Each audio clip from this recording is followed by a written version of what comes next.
One of Tolkien's great lessons in Lord of the Rings is that evil destroys itself. Alliances of evil cannot long stand, and we are watching that lesson play out in front of our very eyes. Here is Justin Trudeau with a sinking liberal ship, speaking with reporters in Nanaimo, BC. Let's hear what he had to say. Conversations here in Nanaimo have been focused on the things we need to continue to do to invest in Canadians, because confident countries invest in their workers, invest in their people, invest in their future, and that's exactly what we're going to keep doing. We'll stay focused on delivering the things that are making a difference for people right now, and continue to build a strong economy for the future.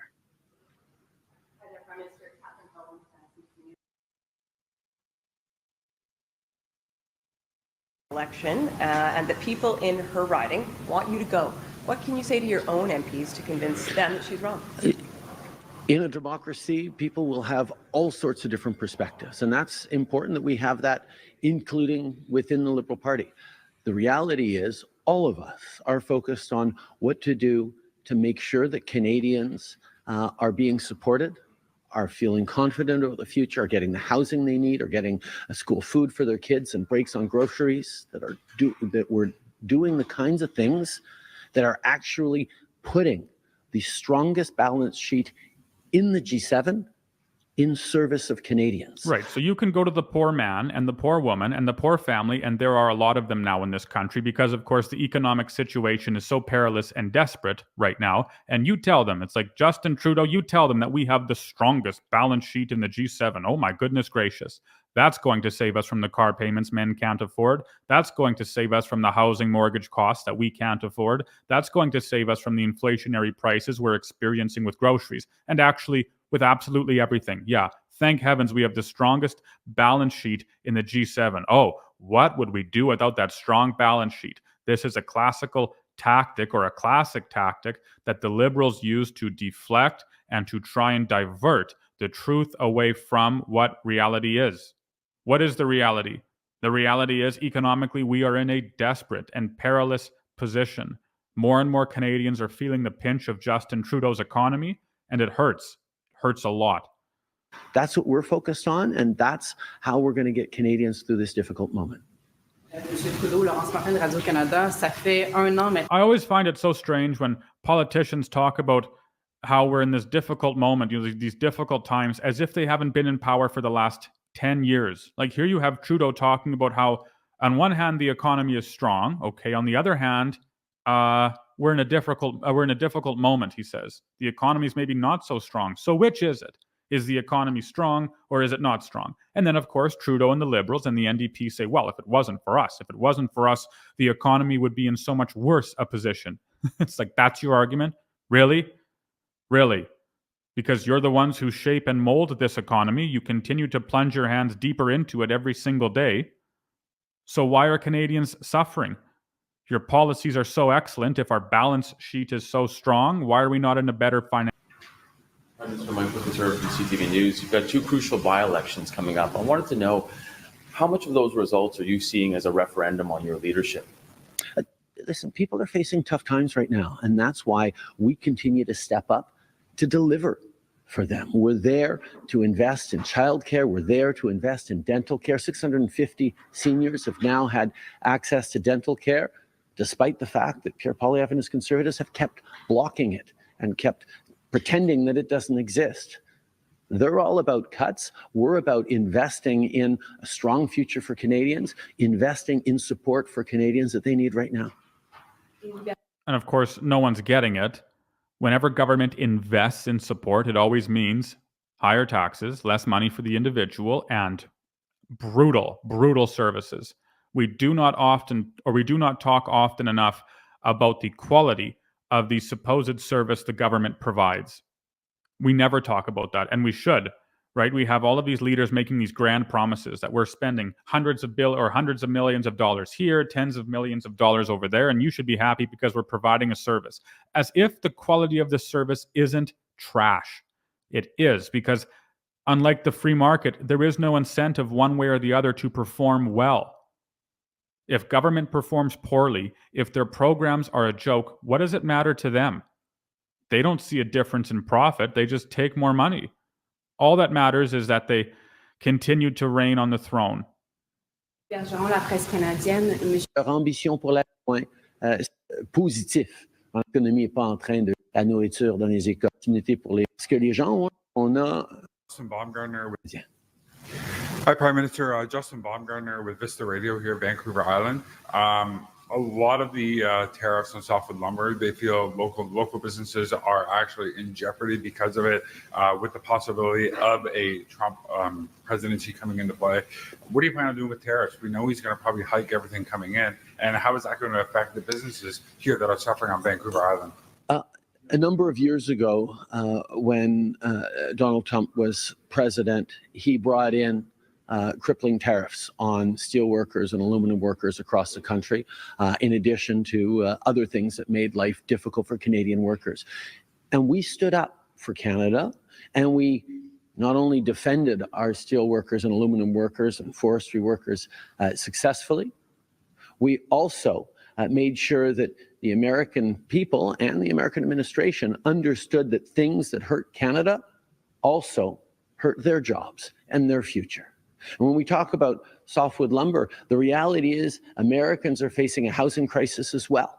Americans are facing challenges with the rising costs of housing, and paying more for lumber from Canada makes no sense for the American people. And that's an argument we are making with the American administration right now, and we're bringing it before trade tribunals, and we're going to continue to fight for the great jobs in Canada's world-class forestry industry that has demonstrated both the principles of sustainability, of responsible work practices, and of building a better world with a great Canadian, including BC lumber. Okay, so imagine that just for a moment. You were a person who had never seen or heard Justin Trudeau and Donald Trump.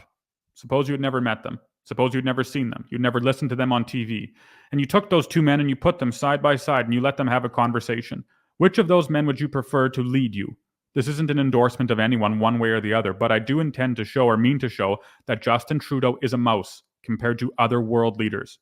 He sounds here like he's about to cry, and we expect him to enter into these staunch and difficult trade negotiations with a man like Trump, who just exudes an authority that is perhaps unlike anyone else in the entire world. Again, not an endorsement one way or the other. It's just an observable fact. Trudeau versus just about anybody else, and we expect to come out on top with trade deals? Yeah, not a chance. Not a chance. Not a chance. Trudeau, je reviens sur la question. Sont en jeu. Et c'est vrai que you were asked at the beginning about Alexander Mendez's comments, and you sort of responded with some of the things we've heard from you, things like slogans like confident Canadians invest themselves. I'm not sure people really understand what that means. How do you convince people in sort of everyday language that you can actually win this election, given what people are hearing at the door, given what people are hearing from constituents, given what the polling shows? How do you actually keep them on board? Thank you, Marika, for asking me what it means to say that confident countries invest in themselves. Because that's the choice that we have made, and we've made it consistently since 2015, and it's more important now than it's ever been. Oh yeah, because it's worked so well over the last 10 years. This is the nonsense that we hear time and time again from Trudeau. Confident countries invest in themselves, so they take money from workers and then invest in industries and jobs and businesses that actually don't deserve to be running because they're not profitable. They aren't what people want, but they are what government wants. And so government hands out all of these bailouts and hands out all of these subsidies and all of these breaks and all of these other benefits that are so typical of crony capitalism because it keeps them on the throne. Canada has one of the strongest balance sheets in the world, the lowest deficit, the lowest debt to GDP ratio amongst G7 nations, the highest per capita foreign investment in the G20. Companies around the world are investing their futures in Canada. We were the third largest country in the world for foreign direct investment just last year after the US and Brazil.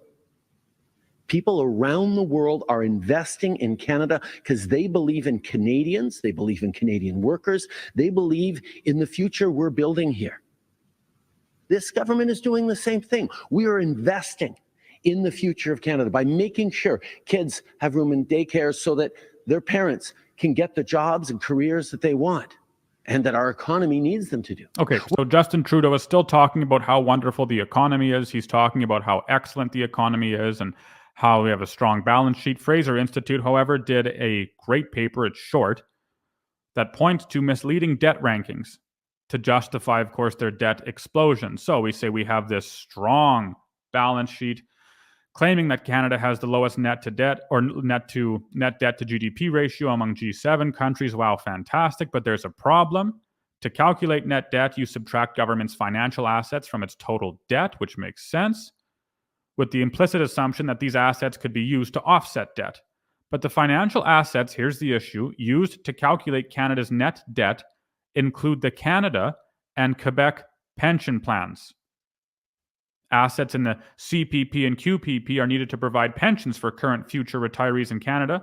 Therefore, Canadian governments cannot presumably draw from these assets to offset government debt without compromising the plan's ability to meet obligations to pensioners. So you have the Canadian pension plan, which is huge, and it right now has a pile of assets. It's over $600 billion if we're to take government at their word. But anyways, you have this large pile of assets, according to the Canadian Pension Plan Investing Board, and it's there to be used for pensioners down the line. It's there to be used for individuals receiving their Canadian pension plan down the line. Therefore, you cannot say that you cannot say Canada's huge asset or the Canadian pension plan's huge asset pile right now could be theoretically used to offset the government's debt, the Canadian government's debt. You can't do that because the Canadian pension plan's asset pile is used eventually to pay for seniors and their pensions. It has a very specific purpose. Government, however, says, no, actually not. In our budgets, we're going to say the Canadian pension plan's assets can be used to offset our general debt, therefore making us seem so much better than we really are, at least financially. So then we continue to read and realize that when comparing Canada's gross government debt to GDP with the same developed countries, we fall to 27th out of 33rd. This is a 21 position decline in ranking from Canada, or from Canada's 6th place standing or when simply measuring net debt to GDP. So there's a huge difference when you look at the data accurately, unlike Trudeau and Freeland do. We have a choice before us. Either we can follow Justin Trudeau or Jesus Christ. I am a Christian. I follow Jesus Christ. And I follow Jesus Christ not in large part, but in part because he is the exact opposite of Trudeau. Christ is not a politician. He does not give fluffy answers. He doesn't divert and deflect when men question him on the truth, for he is the truth itself. He is not a man who is trying to clamor for the throne. He is not captain of an unsteady ship. He does not oppress others. He does not oppress his people. He does not give to us trial and tribulation because he feels like destroying the world and replacing it with something sinister. He is exactly the opposite. He's a carpenter from Nazareth. He's a humble man. He's one whom men would turn their face away from and mothers would tell their children, don't stare. He's a man who works miracles. He's the fulfillment of prophecy. He's the one who gave his life on the cross for me and for all mankind. Can we imagine for 1 second Justin Trudeau doing exactly the same thing?